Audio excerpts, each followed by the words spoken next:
say, good idea. I'm gonna read Bill Cosby's new book. I think it's titled "The Art of Hypnotic and Lost Time Wet Toe Manipulation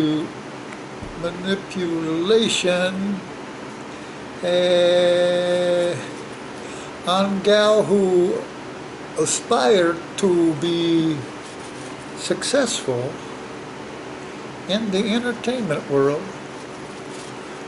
That's a long title, but probably won't be, due to their toe and mouth being in too many wet spot of entertainment power broker.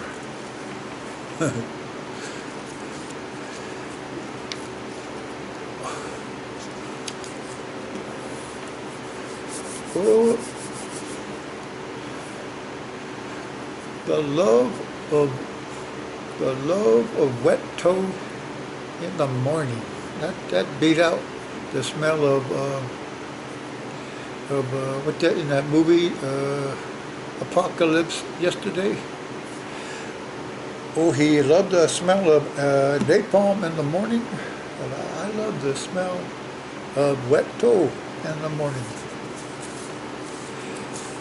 Anyway, that concludes the that little Russian reasoning.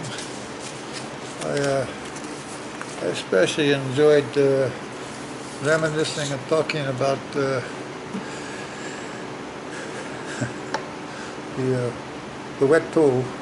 Even though it was Bill Cosby's experience, I kind of it made certain parts of my body feel included. As we previously had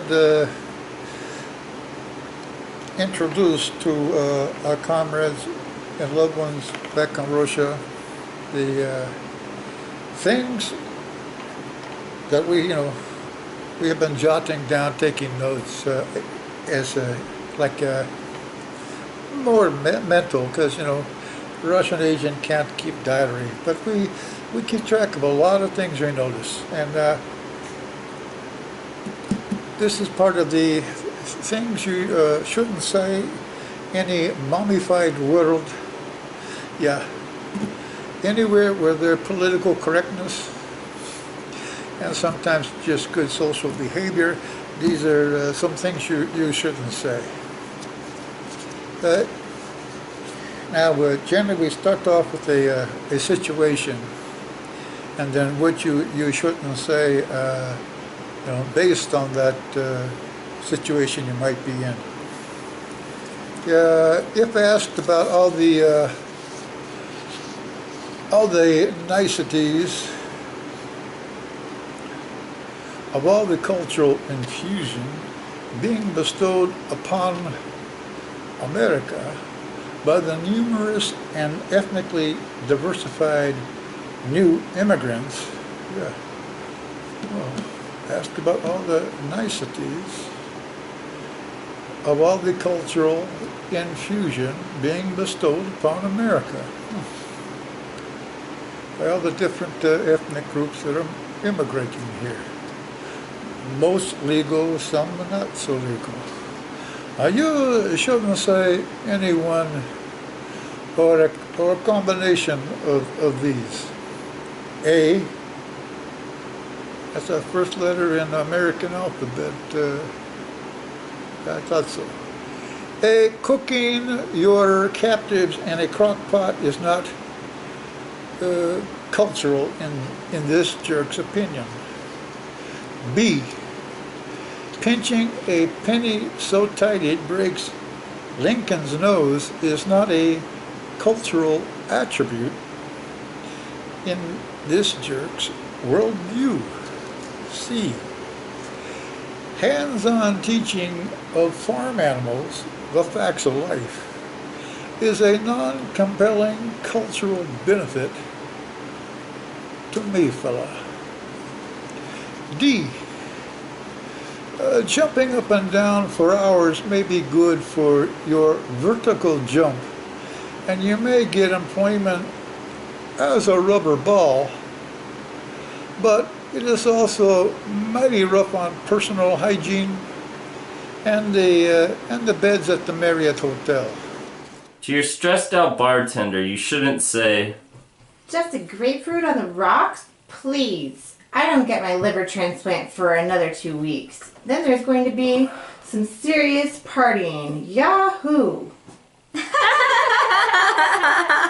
To your cellmate whom you recognize from America's Dumbest Criminals, you shouldn't say, "Anybody ever tell you how photogenic you are?"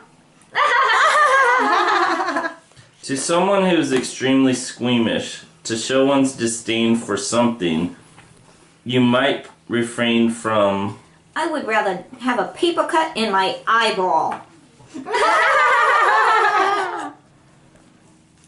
To your barber, you shouldn't say, "Same as the last time, Jack. At first I thought the last haircut you gave me was a disaster. I got to admit, it was the first time to bring me to tears since the old ex-Marine left Korea. But Jack, your scissors, sacrilege.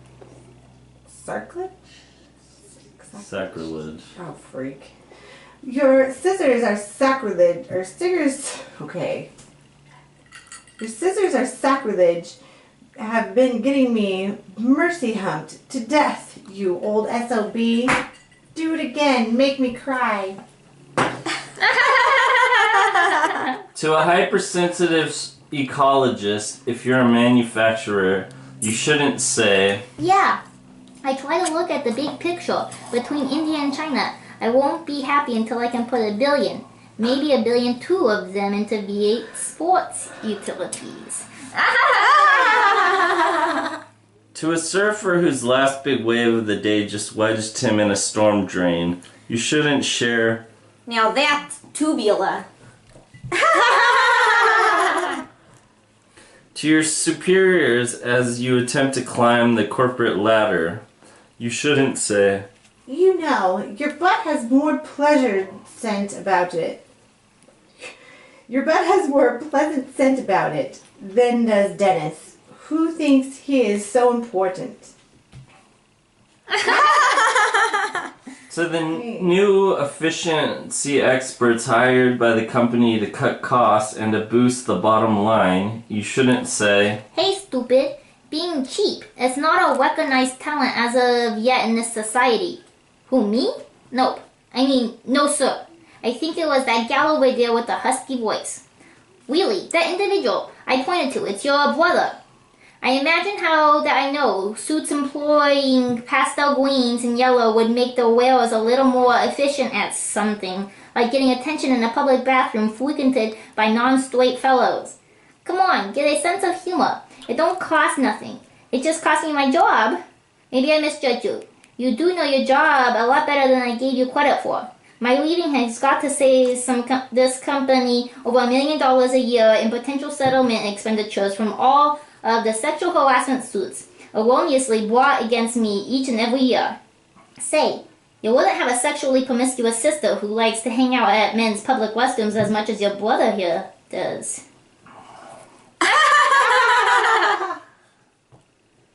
To an aerobics instructor, you shouldn't say, The only thing about me that's aerobic is my butt, right after I consume a huge bowl of super hot chili beans.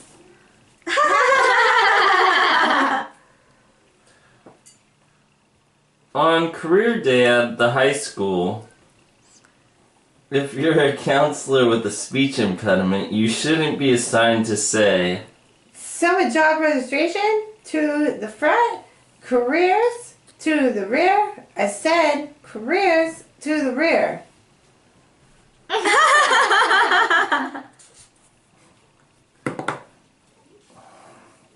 To a person whom you believe has way too much body piercing, you shall not utter, "Say, ever consider being a force with a brain piercing? Or is the rest of all this a result of you having already gone there and failed miserably?" Number 46. Why your mama think she's going to be a contestant and then the winner in the Miss Universe contest. She do know there is a restriction to ladies who look like they from Earth, despite the universe in the contest tile. She more likely to win the Who Not From Earth title. 47. You know, your mama has got a smile that lights up a room. Of course, filling her mouth up with batteries and LED lights might have something to do with it, which is better than what she usually fills her mouth up with. 48. Your mama's so beautiful, she got only one real small actual flaw. That be her head and ass are occupying each other's place on her body.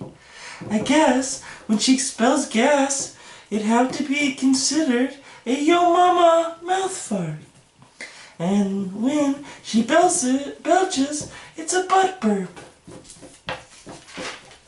49. I hear your mama just got graduated. Please congratulate her for me. A 3rd grade education is going to open up a new role to her. 50. Your mama is hiring out her face to scare demons out of haunted locations. You say, what your mama looks like. Oh, you got a picture? Let's see. Ah! Yep. I think she's going to be very, very, very successful at her new enterprise. That face could eviscerate a horde of demons. Your mama's birth canal couldn't be a portal to Hades, could it? Excuse me, I get to go find a priest. I think I've just converted to Christianity. 51. Your mama and her 17 kid are really, really dependent on your service dogs, ain't they? I can just imagine if your mama was a general on the battlefield and she had a bayonet charge with her and all her soldiers, each carrying his or her service dog in one arm, and each with their bayonet rifle in the other arm. Which wouldn't be too awkward if, like your mama, all of her soldiers have 3 functioning arms. And who knows, an opposing enemy who sees such a charging enemy just might laugh shit themselves to death. One never knows. Number 52. Your mama's face is what legendary nightmares are made of. And the legend of ghouls, who feverishly works on the construction of nightmares and demanding hazardous duty pay after just one peek at your mama. 53. Your mama, claiming she had no success in the movie industry because she was just too beautiful. It's a lot like, in degree of absurdity, your daddy saying his career in porno flicks didn't surge because his penis was 1 millimeter too long. 54. Your mama always worried about crow's feet on her face. Maybe she stopped putting bird seed on top of a hairdo that looks like a cornfield. Maybe birds won't land on her face. 55. Your mama got some fine legs, but from a distance, in bad daylight, one cannot tell what direction she's facing. You know, because her having 2 feet at the end of each leg, with each pair facing opposite directions. What do you say those aren't extra feet? Just big blisters on her heels? What kind of shoes does your mama wear? One's made out of pregnant dog's chest? Made into shoes? Oh, they imported shoes. From China, you say? Well, every once in a while, my sarcasm is close to the truth. Then I like to imagine. 56. Do your mama ever open her eyes when she driving? Because if she do, there are about 100 trash cans at front yard fences looking to bring attempted murder charges against her. And that really going to be embarrassing. Your family, along with all the sexual assault charges against your daddy. followed by all those neighborhood mail slots, cracks in the driveway, and loose doorknobs.